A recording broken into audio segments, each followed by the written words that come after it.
Really, privacy didn't exist for millennia. We lived in small clans in caves, and if somebody did something in the other part of the cave, you got to see them. And we went from caves to small villages where people lived with 20 or 30 people and everybody knew everybody's business. And then eventually, during the Industrial Revolution, people went and lived in cities, and that's actually when anonymity began to develop.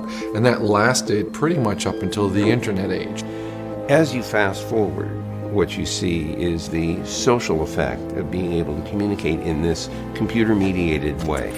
But we're starting to see some other, let me say, unsettling things.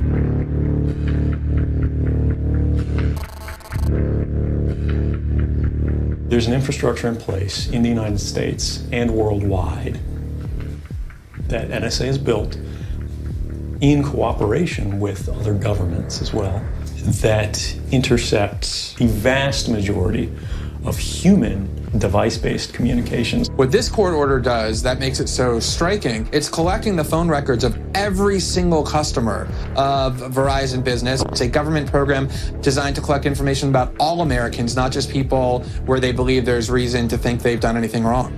We have a system of pervasive pre-criminal surveillance where the government wants to watch what you're doing just to see what you're up to, even behind closed doors. The reality of working in an intelligence community is that you see things that are deeply troubling. Privacy is deeply under assault. Technologically, it becomes feasible to track you in more ways than anybody could imagine.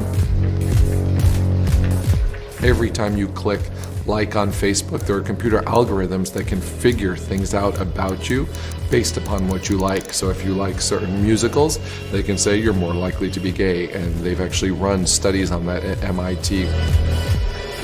So we're all leaking data, and we're being segmented by large data companies that store this data, often very insecurely, with very little regulation, and we don't know how that will play out in the future. There's this whole dynamic in which privacy is rapidly eroded, but we don't have a good set of social conventions that tell us what we should be doing with this kind of technology and how we should be treating each other. How do we evolve appropriate social conventions for the environment that we are not only living in, but creating? Privacy is very much a fundamental human right, and I think we should be doing much more to protect it.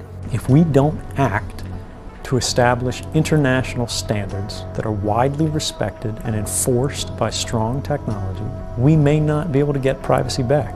But today we can.